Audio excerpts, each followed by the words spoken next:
تمہارے پیر مریدوں کو جلا کے راکھ کر دیں، اور ہمارے پیر وہ ہیں کہ جنہوں نے کبھی اپنے خادمین کے ساتھ اف والا معاملہ بھی نہیں کیا. ہاں تو مجھے بتاؤ تمہارے بزرگ کس نبی کے ماننے والے تھے؟ یہی تو میں عرض کرتا ہوں کہ مرنے سے پہلے اے مسلمان کر لے اس پہ غور. کتابوں کا خدا اور ہے، بابوں کا خدا اور، کتابوں کا پیمبر اور ہے، بابوں کا پیمبر اور. تم کس نبی کے ماننے والے ہو؟ کیونکہ جس نبی کو ہم جانتے ہیں، جس کی قبر مدینے میں صلی اللہ علیہ وآلہ وسلم، اس کے اخلاقیات تو یہ تھے. تمہارے بزرگوں کے اخلاقیات تو پھر ہمارے سامنے نظر آ رہے ہیں کہ کیا کر رہے ہیں یہ لوگ. ایسی ایسی کہانیاں پھر ان کے ساتھ جوڑتے ہیں، اور پھر کہتے ہیں کہ جی ایک اور بندہ اٹھا، وہ کہتا ہے جی دیکھیں جی آج کل بہت خطرناک دور آ چکا ہے کہ لوگ بزرگوں سے متنفر کروا رہے ہیں، پہلے ایسا نہیں ہوتا تھا. سکھایا یہ جا رہا ہے کہ پیچھے جتنے بزرگ گزرے تھے سارے غلط تھے. لوگوں کے دلوں میں شکوک پیدا کیے جا رہے ہیں. شکوک. اگر 1000 سال پہلے گزرنے والا بابا دین کی تبلیغ کرنے والا وہی ٹھیک نہیں تھا، تو آج کا ملا اور پنڈت کیسے ٹھیک ہو گیا؟ تم نے کہاں سے یہ دین لیا؟ تم کیسے ٹھیک ہو گیا؟ یہ پھیلائی جا رہی ہیں چیزیں.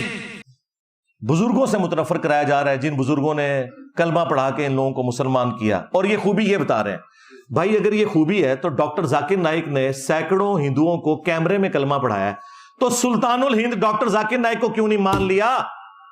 وہ تو غریب الوطنی کی زندگی گزار رہے ہیں، حضرت ابراہیم علیہ السلام کی طرح تکلیف کاٹنی پڑ رہی ہے.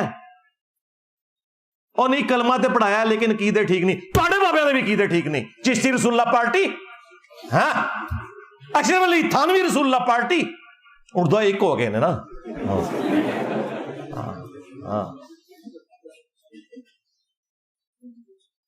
تو یہ میں دھونس لگاتا ہوں. پھر انہیں حدیثیں یاد آئیں گی جی، بخاری مسلم میں حدیث ہے اللہ تعالیٰ فاسق سے بھی دین کا کام لے سکتا ہے. وہ دیکھیں ایک جنگ کے اندر ایک فاسق شخص تھا، اس نے کتنے کافروں کو قتل کیا، لیکن نبی الاسلام نے کہا یہ جہنمی ہے. صحابہ کہتے ہیں کہ جی ہم بڑے حیران ہوئے کہ اتنی وہ دین کی خدمت کرنے والا، تو اینڈ پہ اس نے خودکشی کر لی تو وہ جہنمی ہو گیا. تو اب یہ چیزیں فٹ کریں گے وہ ڈاکٹر ذاکر نائک کے اوپر کہ فاسق سے اللہ تعالیٰ دین کا کام لے رہا ہے. تو تواڈے بابے نہیں تھے چاہتے؟ ڈاکٹر ذاکر نائک نے تو کبھی اپنے نام کا کلمہ نہیں پڑھایا. تمہارے بزرگ تو پڑھاتے رہے. ہاں کیا کچھ نہیں انہوں نے کیا. آج کہتے ہیں جی کتابیں بدل گئی ہیں. ہاں چند سال پہلے تک مناظروں میں بیٹھ کے سبحان اللہ پڑھتے ہو چشتی رسول اللہ کے دفاع پہ. ہاں جب وہ کہتا ہے کہ جی وہ دیکھیں خواجہ نے اینڈ پہ کہا کہ میں تو کچھ بھی نہیں ہوں، نبی کے کمینے غلاموں میں سے ایک غلام ہوں. کمینے تو کمینے ہی نکلے آئے، واقعی کمینے ہی نکلے ہیں. اپنے نا دا کلمہ پڑھائی کمینے. اور پیچھے بیٹھ کے ایک چھوٹو کہتا ہے سبحان اللہ. خواجہ نے کیا فرمایا؟ سنو کہ میں کون ہوں اور کیا ہوں. محمد الرسول اللہ صلی اللہ علیہ وسلم کے دربار کے کمینے غلاموں میں سے ایک ہوں. کمینے غلاموں میں سے ایک ہوں. کمینے غلاموں میں سے ایک ہوں.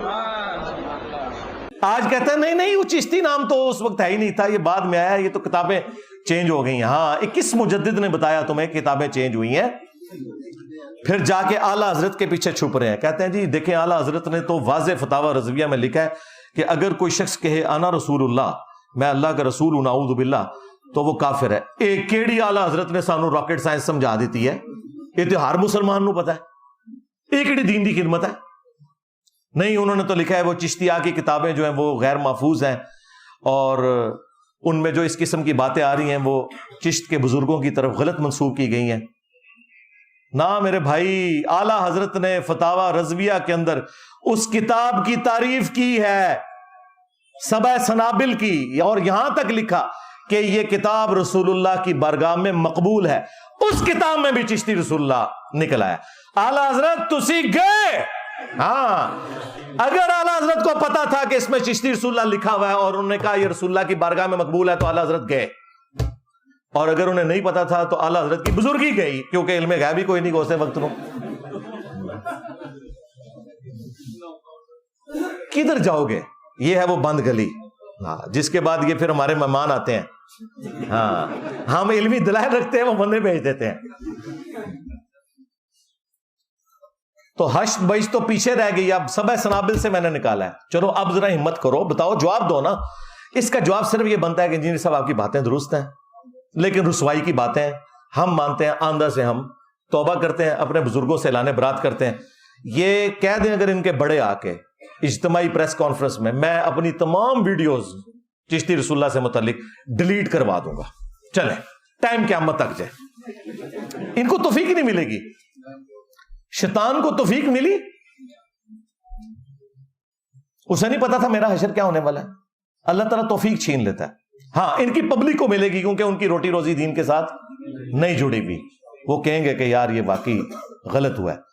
آپ لوگوں کو انہوں نے یہ کہانی کروائی تھی، کہانی نہیں، اوریجنل فتویٰ تھا یہ، لیکن کہانی میں اس لیے کہہ رہا ہوں یہ کہانی نکلی کیونکہ اپنے بزرگوں کے بارے میں یہ وہ فتویٰ ماننے کے لیے تیار نہیں ہے کہ جی کوئی بندہ جرمنی میں کوئی جھوٹی موٹی بھی قادیانی لکھ کے چلا جائے، دل میں ایمان بھی رکھتا ہو تو وہ کافر ہو جائے گا.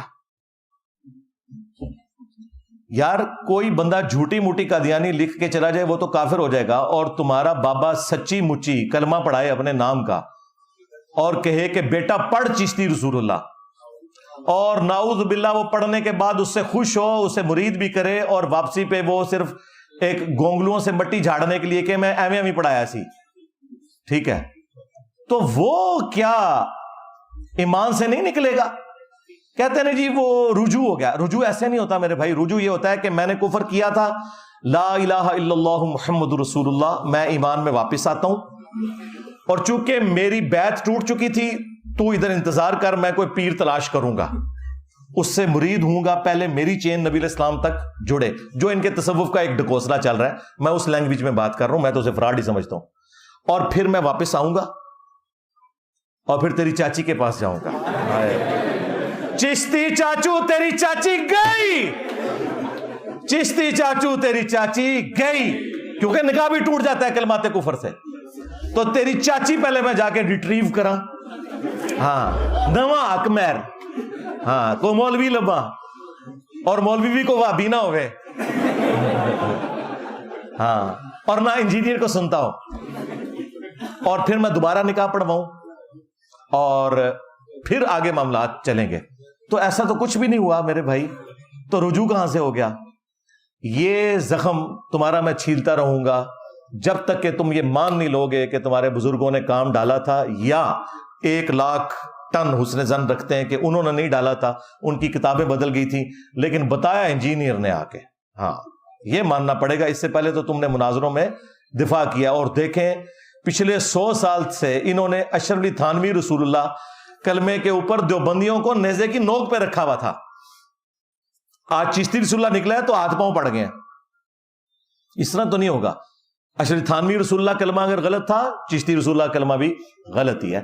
آگے چلو، توبہ کرو، انشاءاللہ تعالی ہم تمہارے ساتھ ہیں، کوئی ایسا مسئلہ نہیں ہے.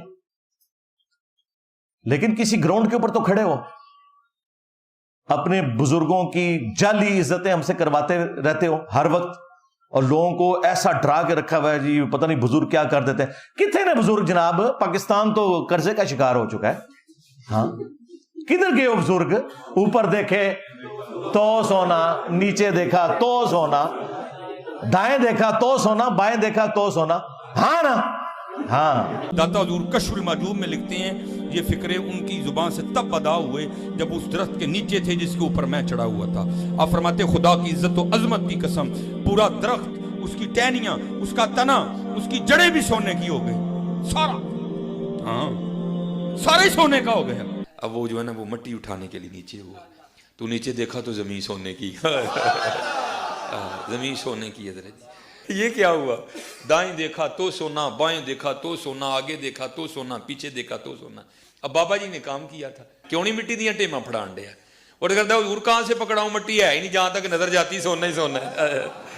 بابا جی ایک سوال ہے بابا جی، اگر آپ ہوا میں سونا نکال سکتے ہیں بابا جی تو دیش کی غریبی کیوں نہیں مٹا دیتے بابا؟